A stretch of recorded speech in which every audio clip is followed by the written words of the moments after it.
సాహో అని పేరు పెట్టారు. నీరజ్ సాహో అని పేరు కూడా పెట్టారు. సరే, నేను పేరు గురించి చెప్పేదానికి ముందుగా కుమారులు యెహోవాను గురించి స్వాస్థ్యము గర్భఫలము ఆయన ఇచ్చు బహుమానమే. సో కుమారులైన కుమార్తెలైన ఒక యవన పురుషుని, ఒక యవన స్త్రీని, ఒక కన్యకను దేవుడు జతపరిచిన తర్వాత దేవుడే వారిని ఆశీర్వదించి వారికి సంతానం అనుగ్రహించేవాడని దేవుని యొక్క వాక్యంలో మనం చదువుతాం.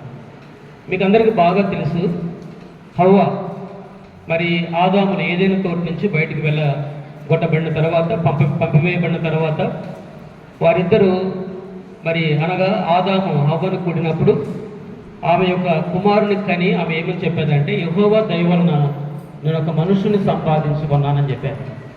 అంటే దేవుని దయ వలన నేను ఒక మనుషుని సంపాదించుకున్నాను. మానవ ప్రయత్నంలో, మానవ జ్ఞానంలో మన పిల్లలను సంపాదించలేము. రకరకాల ప్రయత్నాలు చేయొచ్చు, కానీ దేవుని యొక్క అనుగ్రహం లేనిది ఎవరు కూడా పిల్లలను పొందలేరు. చాలామంది ఇక్కడ కూర్చున్న వారిలో వివాహాలైన వారు చాలామంది ఉన్నారు, పిల్లలు ఉన్నవాళ్ళు చాలామంది. నాకు తెలిసి 90% అంతా వాళ్ళే అనుకుంటారు.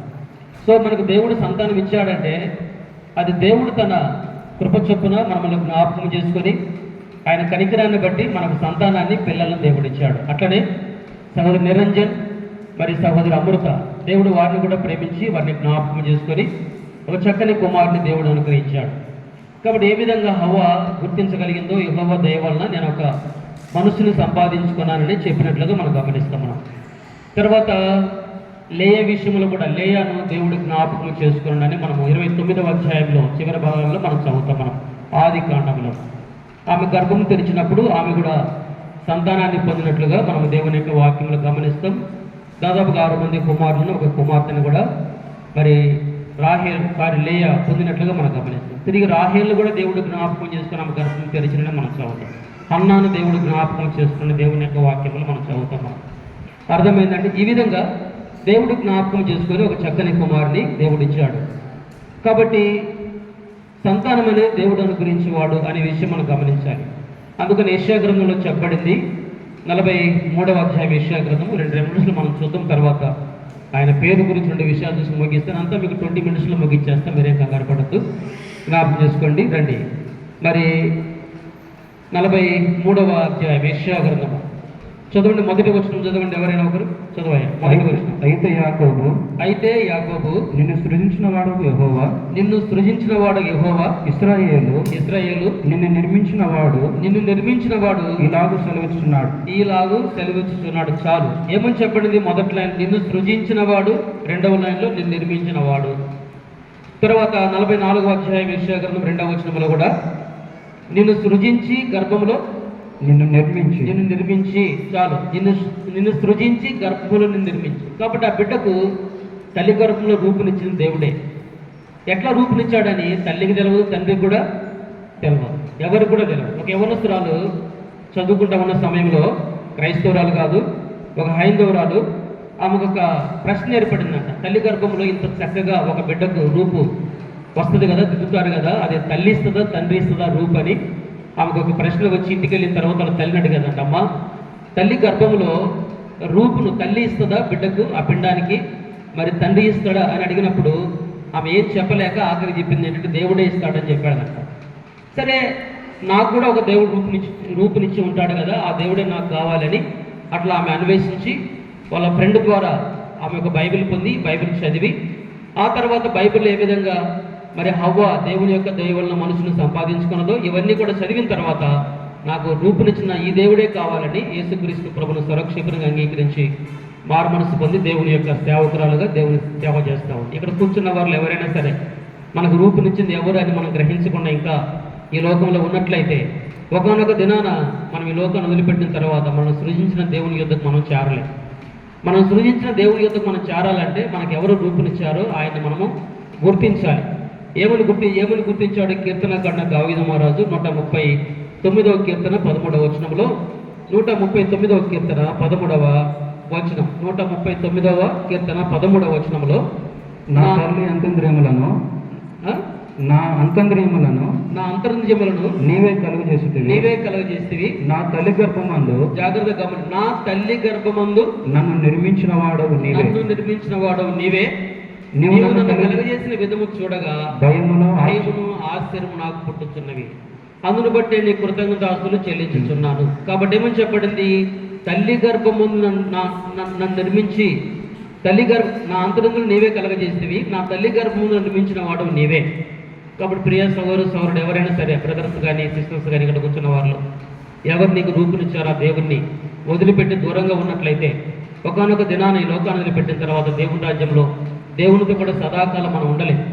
కనుక మనమందరం కూడా లోకంలో జన్మతో పాపంలో జన్మించాము, క్రియాపూర్వకంగా పాపం చేశాం. మన పాపాన్ని బట్టి మనం సృజించిన దేవునికి మనం దూరం అయిపోయాం. కాబట్టి మన పాపం నుంచి విమోచించి తిరిగి తన యొద్దకు చేర్చుకోవడానికి ఆ పరలోకపు దేవుడు కాలం సంపూర్ణమైనప్పుడు యేసుక్రీస్తు ప్రభుగా నీ లోకానికి వరదించాడు. మనం చేసిన ప్రతి పాపం కొరకే మనకు రావలసిన శిక్ష యావత్తును యేసుక్రీస్తు ప్రభు కలవరి సెలవులో మనకు బదులుగా భరించాడు. మన చేతులతో పాపం చేస్తే యేసు ప్రభు చేతుల్లో మేకులు కొట్టబడ్డాయి. మనం కాళ్ళతో తిరగరాని స్థలాలు తిరిగి పాపం చేస్తే యేసుక్రీస్తు ప్రభు కాళ్ళలో మేకులు కొట్టబడ్డాయి, మేకు కొట్టబడింది. మన హృదయంలో ఉన్న పాపం కొరకే ప్రభు యేసుక్రీస్తు వారి ప్రక్కలో బల్యంతో పొడవబడినది. మన తలలో ఉన్న అనేకమైన తప్పుడు ఆలోచనల కొరకే యేసుక్రీస్తు ప్రభు తల మీద ముళ్ళ కిరీటం పెట్టబడింది. ప్రభు యేసుక్రీస్తు వారి దేహమంతా కూడా కొరడాలతో చారలుగా దున్నబడుతూ వచ్చేది. ప్రభు యేసుక్రీస్తు వారు చివరి రక్తపు బొట్టు వరకు మన కొరకే చిందించాడు. ఎందుకనగా రక్తం చిందించకుండా పాపానికి క్షమాపణ కలగదు. పాప క్షమాపణ కలగకుండా ఎవరు కూడా పరలోక రాజ్యానికి చేరలేరు. కాబట్టి పరలోక రాజ్యానికి చేరాలంటే యేసుక్రీస్తు ప్రభు ఒక్కడే మార్గం ఉన్నాడు. యేసుక్రీస్తు ప్రభు మనకు రూపునిచ్చాడు కనుక, మనకు భూలోకంలో జన్మనిచ్చాడు కనుక తిరిగి మన కొరకై ఆయన ఈ లోకానికి వచ్చి ప్రాణం పెట్టి ఆయన మరణమును జయించి తిరిగి లేచాడు. ఇంకా ఇక్కడ కూర్చున్న వాళ్ళు ఎవరైనా నీ సృష్టికర్త ఎవరో నువ్వు గ్రహించుకున్నట్లయితే ఇప్పుడైనా సరే ఈ బర్త్డే సందర్భంగా నీ సృష్టికర్త ప్రభు యేసుక్రీస్తు వారిని గుర్తించి ఆయన అంగీకరించి మారు మనసు పొంది యేసుక్రీస్తు ప్రభు హృదయంలో చేర్చుకున్నట్లయితే నువ్వు ఒకనొక దినాన్ని లోకాన్ని వదిలిపెట్టిన తర్వాత దేవుని రాజ్యంలో దేవునితో కూడా సదాకాలం ఉంటాం. కాబట్టి ఒక మాట మనం చదువుదాము. మరి ఈ యొక్క బర్త్డే గురించి ఒక చిన్న పదం మనం గమనిద్దాము. మరి ప్రసంగి గ్రంథము 11వ అధ్యాయం, ప్రసంగి గ్రంథము 11వ అధ్యాయంలో ఒక మాట మనము చదువుదాం. చదవండి. 11వ అధ్యాయం ప్రసంగి గ్రంథము 12వ అధ్యాయం మొదటి వచనం.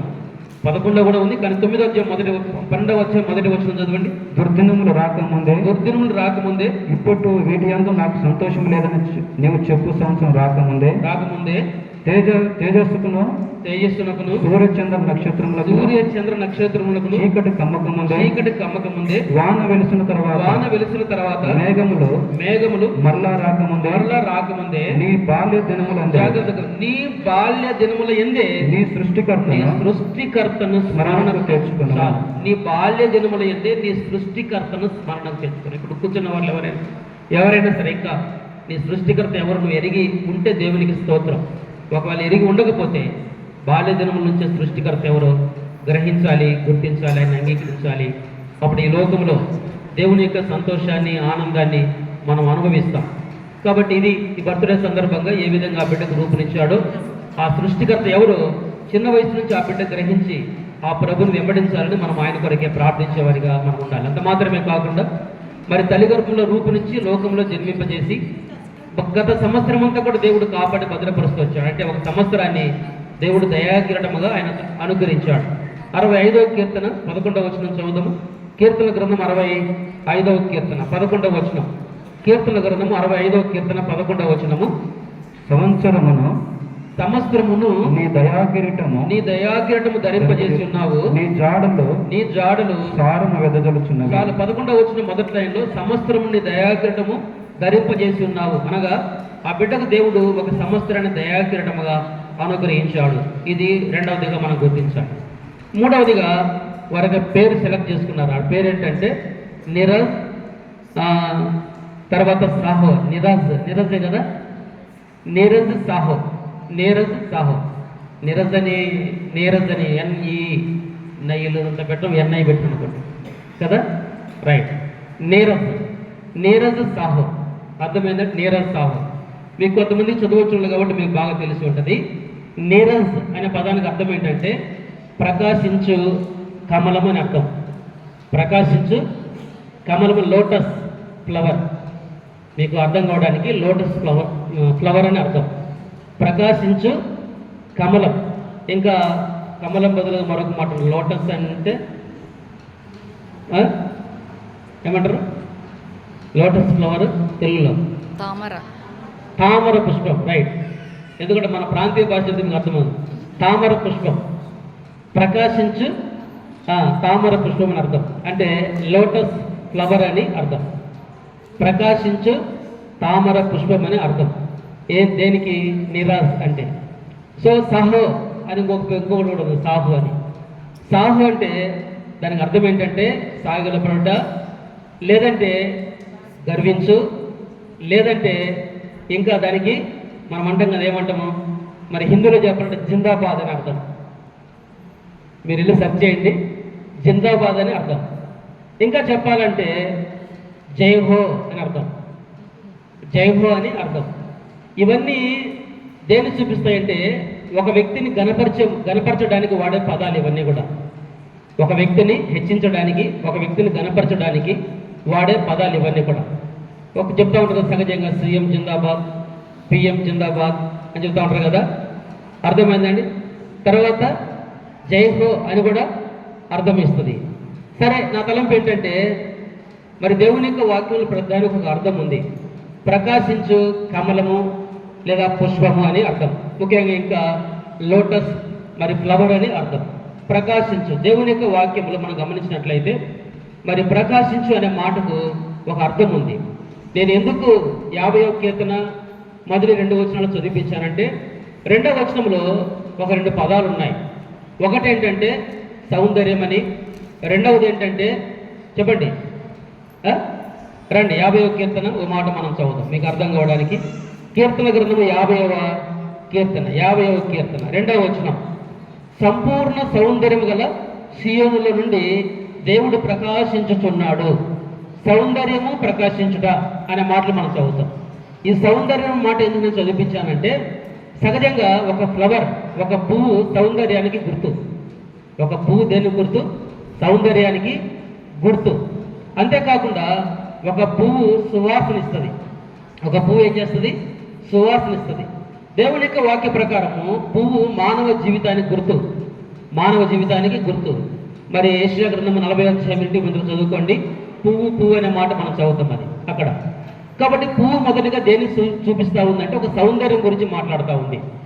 తర్వాత ప్రకాశించు, ఇక మనం గమనిస్తే 2వ నెల ఏం చెప్పబడిందంటే ప్రకాశించుచున్నాడు. దేవుని గురించి చెప్పబడింది, దేవుడు ప్రకాశించుచున్నాడని చెప్పబడింది. సో దేవుని యొక్క వాక్యంలో ప్రకాశించిన వారు కొంతమంది దేవుని యొక్క లేఖన భాగాలు మనం చూస్తాము. నేను ఒక 3 వ్యక్తులు మీకు గుర్తు చేస్తాను. నేను విశదపరచను, మీకు గుర్తు చేస్తాను. సహజంగా మనం కూడా ఆ బిడ్డ ఎట్లుండాలంటే పేరుకు తగ్గట్టుగా మరి వాళ్ళ మీనింగ్ చూసుంటారు అనుకుంటున్నాను. నేను దాని కొరికి సత్యార్థమని చూసినప్పుడు నాకు దొరికిన మీనింగ్స్ సంబంధించి దేవుని యొక్క వాక్యాన్ని పోల్చి నేను చెప్తూ ఉన్నా. వాస్తవానికి దేవుడే ప్రకాశించేవాడు, ప్రకాశించు సూర్యుడు ఆయన, అర్థమైందండి. కాబట్టి దేవుడే ప్రకాశించేవాడు. కాబట్టి దేవుడు ప్రకాశించేవాడని మన దేవుని యొక్క లేఖన భాగాలు మనం చదువుతూ వచ్చాము. మనం 17వ అధ్యాయం అనుకుంటున్న మత్తయి సువార్తలో యేసుక్రీస్తు ప్రభు లోకంలో శరీరధారి ఉన్న కాలంలో ఒక 3 ముఖ్యమైన శిష్యులను ఎండబెట్టుకొని ఎత్తైన ఒక శిఖరం మీదకి వెళ్ళాడు. ఎత్తైన ఒక శిఖరం మీదకి వెళ్ళి ఆయన రూపాంతరం పొందాడు. రూపాంతరం పొందినప్పుడు ఆయన ముఖము ప్రకాశించను అన్న దేవుని యొక్క లేఖన భాగాలు మనం మత్తయి సువార్త 17వ అధ్యాయం 2వ మాట మనం చదువుదాం. మత్తయి సువార్త 17వ అధ్యాయము, మత్తయి సువార్త 17వ అధ్యాయము చదవండి. ఇక్కడ 2వ వచనంలోన ఆయన ముఖము, ఒక మాట మనం చదువు. మత్తయి సువార్త 17:2. ఆయన ముఖము, జాగ్రత్తగా గమనించండి. మొదటి వచనం కూడా చదవండి. 17 మొదటి వచనం 2వ వచనం. ఆ దినములైన తర్వాత యేసు పేతురును యాకోబును అతని సహోదరుడైన యోహానును వెంటబెట్టుకొని ఎత్తైన ఒక కొండ మీదికి ఏకాంతముగా పోయి వారి ఎదుట రూపాంతరం పొందెను. ఆయన ముఖము సూర్యుని వలె ప్రకాశించెను. కాబట్టి నీరస్ అనే దానికి అర్థం ప్రకాశించు పుష్పము లేదా ప్రకాశించు కమలం అని అర్థం. కాబట్టి ఎట్లుండాలి? దేవుని యొక్క వాక్య ప్రకారం ఎవరు ప్రకాశించేవారు అంటే మొదటిగా దేవుడే ప్రకాశించేవాడు. దేవుడే ప్రకాశించేవాడు. ప్రభువైన యేసుక్రీస్తు వారు లోకంలో శరీరధారి ఉన్న కాలంలో ఆయన 3 శిష్యులను వెంటబెట్టుకొని పేతురును యాకోబును యోహానును వెంటబెట్టుకొని ఎత్తైన కొండ మీదకి వెళ్ళి రూపాంతరం పొందినప్పుడు ఆయన ముఖం ఏమైంది? 2వ వచనంలో ఆయన ముఖము సూర్యుని వలె ప్రకాశించను. కాబట్టి దేవుని యొక్క ముఖము సూర్యుని వలె ప్రకాశించినట్లుగా ఈ లేఖన భాగాలు మనం చదువుతాం. రెండవదిగా మోసే గురించి మనం చదువుతాము. మోసే 34వ అధ్యాయము నిర్గమాకాండము 29వ వచనం అనుకుంటాను. ఆయన కొండ మీద సీనాయి పర్వతం మీదకి వెళ్ళి 40 రాత్రింబగళ్ళు దేవునితో కూడా గడిపి ఆయన సీనాయి కొండ దిగుతూ ఉన్న సమయంలో ఆయన ముఖం ప్రకాశించింది. ఆయన ముఖాన్ని చూడలేకపోయారు. రండి ఒక మాట మనం చదువుదాం, మనకు అర్థం కావడానికి. ఆడ మోజెస్ అని కూడా పెట్టారు కింద. ఒక మాట మనం చదువుదాం రండి. నిర్గమాకాండము 34వ అధ్యాయం 29వ వచనం. నిర్గమాకాండము 34వ అధ్యాయము 29వ వచనం చదవండి. ఎవరన్నా ఒకరు. మోషే 34:29వ వచనం చదవండి. మోషే సీనాయి కొండ దిగుచుండగా మోసే సీనాయి కొండ దిగుచుండగా శాసనములు గల ఆ 2 పలకలు మోషే చేతిలో ఉండెను.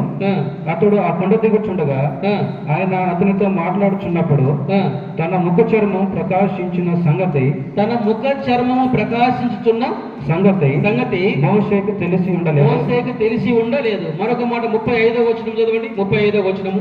మోషే ముఖ చర్మము మోసే ముఖ చర్మము ప్రకాశింపగా ఇశ్రాయేలీయులు మోసే ముఖము చూసిరి. చాలు, ఏమని చెప్పండి. మోసే ముఖ చర్మము ప్రకాశింపగా.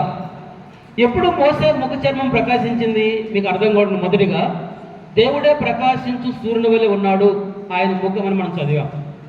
ఆయన దేవుడు. ఇప్పుడు ఒక మనుషుల గురించి చదివాం. అంటే మోసే నీ మాదిరి నా మాదిరి ఆయన కూడా ఒక మనిషే. కానీ ఇప్పుడు ఆయన 40 రాత్రింబగళ్ళు దేవునితో సావాసం చేసిన తర్వాత ఆ యొక్క సీనాయి కొండ నుంచి దిగే సమయంలో ఆయన ముఖము ప్రకాశించినట్లుగా, ఆయన ముఖం ప్రకాశిస్తూ ఉన్నట్లుగా అనేకులు చూసినట్లుగా మనము ఈ యొక్క లేఖన భాగాలు మనం చదువుతూ వచ్చాం. ఇప్పుడు ఎప్పుడైతే మోసే దేవునితో గడిపాడో, ఎప్పుడైతే దేవునితో సావాసం చేశాడో, ఎప్పుడైతే దేవుని సన్నిధిలో ఉన్నాడో, దేవుని యొక్క ప్రకాశము, దేవుని యొక్క వెలుగు మోసే మీదకి వచ్చింది. మోసే కూడా ప్రకాశిస్తూ వచ్చాడు. మీకు అర్థం కావడానికి కొన్ని ఛార్జింగ్ లైట్లు ఉంటాయి కదా. ఆ కరెంట్ చేత ఏమైతే ఛార్జ్ అవుతాయి, ఛార్జ్ తీసుకుంటాయి. కరెంటు పోగానే ఆ లైట్ వెలుగుతాయి. వాస్తవానికి స్వతహాగా అవి వెలగలేవు, కానీ కరెంటు ద్వారా రీఛార్జ్ చేయబడి ఆ తర్వాత ప్రకాశిస్తాయి, ఆ తర్వాత వెలుగుతాయి. అట్లనే ప్రతి మనుషులు కూడా భూలోకంలో, ఈ యొక్క చీకటి ప్రపంచంలో, పాపపు లోకంలో దేవుని వల్లే లేదా దేవుని యొక్క బిడ్డ వల్లే ప్రకాశించాలి అంటే దేవునితో సావాసం కలిగి ఉండాలి, దేవునితో సంబంధం కలిగి ఉండాలి, దేవుడు కూడా ఎరిగి ఉండాలి, దేవుని యొక్క సావాసంలో ఉండాలి. ఎప్పుడు మోసే ముఖం ప్రకాశించిందంటే ఎప్పుడైతే మోసే 40 రాత్రింబగళ్ళు దేవునితో సావాసం చేశాడో, దేవునితో సంబంధం కలిగి ఉన్నాడో, దేవుని యొక్క సావాసంలో ఉండగలిగాడో, దాన్ని బట్టి దేవుని యొక్క వెలుగు మోసే మీదకి వచ్చాది. కాబట్టి మోసే మీదకి ఆ వెలుగు వచ్చిన కారణాన్ని బట్టి అనేకులు ఆ వెలుగును గుర్తించగలిగారు. కాబట్టి నేను ఆ జీవితంలో ఈ చీకటి లోకంలో, చీకటి ప్రపంచంలో, పాపపు లోకంలో మనం ప్రకాశించే జ్యోతుల వల్ల ఉండాలి అంటే మొదటిగా మనం దేవునితో సావాసం చేసే వారమై ఉండాలి. కాబట్టి ఆ బిడ్డ అనగా మరి నీరజ్ సాహో అర్థమైంది. అతను పెద్దవాడైన తర్వాత ఈ చీకటి ప్రపంచంలో, చీకటి లోకంలో దేవుని బిడ్డ వలె, దేవుని ప్రతినిధి వలె ప్రకాశించాలి అంటే దేవుని ద్వారా వెలిగించబడాలి. మొదటిగా దేవుని ద్వారా ఏం కావాలి? వెలిగించబడాలి. ఏమని చెప్పండి. యోహాను సువార్త 1వ అధ్యాయము 9వ వచనంలోకి రండి. యోహాను సువార్త 1వ అధ్యాయము 9వ వచనం. త్వరగా యోహాను సువార్త 1వ అధ్యాయము 9వ వచనం. నిజమైన వెలుగు ఉండెను, అది లోకములకు వచ్చుచు ప్రతి మనుష్యుని వెలిగించుచున్నది. నిజమైన వెలుగు ఉండెను, అది లోకములకు వచ్చుచు ప్రతి మనుషుని వెలిగిస్తూ ఉన్నది. కాబట్టి మనం వెలిగించబడాలంటే నిజమైన వెలుగు అయిన ప్రభు యేసుక్రీస్తు వారి దగ్గరికి వచ్చి ఆయన అంగీకరించి ఆయనతో సావాసం చేస్తేనే ఈ చీకటి లోకంలో మనం వెళ్ళగలం, మనం వెలుగుతో ఉండగలం. కాబట్టి మోసే ముఖము ప్రకాశించిందంటే మోసే ఒక లోటస్ ఫ్లవర్ మాదిరిగా, అనగా ఆయన ప్రకాశించి ఒక మరి పుష్పం మాదిరి ఉండగలిగిందంటే దానికి గల కారణం ఏంటంటే మోసే దేవునితో సహవాసం చేస్తూ వచ్చాడు. ప్రియసరుడు తలంపు ఏంటంటే ఆ చిన్న బిడ్డ కూడా నీరజ్ సాహో, ఆ చిన్న బిడ్డ కూడా మొదటిగా దేవుని ద్వారా వెలిగించబడాలని మీరందరూ కూడా మనమందరం ప్రార్థన చేసేవారికి ఉండాలి. రెండవదిగా దేవుని యొక్క ప్రకాశము తనలో అనేకులు ఏం చేయాలి? చూడగలగాలి. అర్థమైంది. మోసే ముఖంలో అనేకులు వెలుగును చూడగలిగారు. మోసే ముఖంలో అనేకులు ప్రకాశాన్ని చూడగలిగారు. మోసే ముఖం చూసినప్పుడు మోసే ముఖము ప్రకాశిస్తూ వచ్చింది. అర్థమైందండి. కాబట్టి దేవునికి బిడ్డలుగా మనం ప్రకాశించాలంటే దేవునితో సంబంధాన్ని కలిగి ఉండాలి. నేను సేవా తరగతిలో ఉన్న కాలంలో మాతో పాటు ఒక సహోదరుడు ఉండేవాడు. ఆయన పేరు కూడా మోసేసే. అర్థమైందండి? 1 గంట 2 గంటల సేపు మోకాల మీద ప్రార్థన చేసి అద్దంలోకి వెళ్ళి ముఖం చూసుకుంటాం మాటికి. ఎందుకే అద్దంలో ముఖం చూసుకుంటామంటే మోసే ముఖం ప్రకాశించింది, అట్లా కూడా నా ముఖం ప్రకాశిస్తుందేమని అని చెప్పేవాడు. అర్థమైందండి? కాబట్టి వాస్తవానికి పేరుకు తగ్గట్టుగా నీరసంగా ప్రకాశించు ఒక పుష్పం వలె లేదా ఒక ఫ్లవర్ అంటే లోటస్ ఫ్లవర్ వలె, అనగా ఏ విధంగా ఒక పుష్పము సౌందర్యాన్ని ఇస్తుందో, ఆ సౌందర్యాన్ని గుర్తుగా ఉందో, ఏ విధంగా సువాసన ఇస్తుందో, ఏ విధంగా మనుషుల యొక్క జీవితానికి సాదృశ్యంగా ఉందో, అట్లనే పేరుకు తగ్గట్టుగా బిడ్డ ఉన్నట్లుగా ఎదుగునట్లుగా మనం ఆయన కొరకే ప్రార్థించే వారిగా మనం ఉండాలి.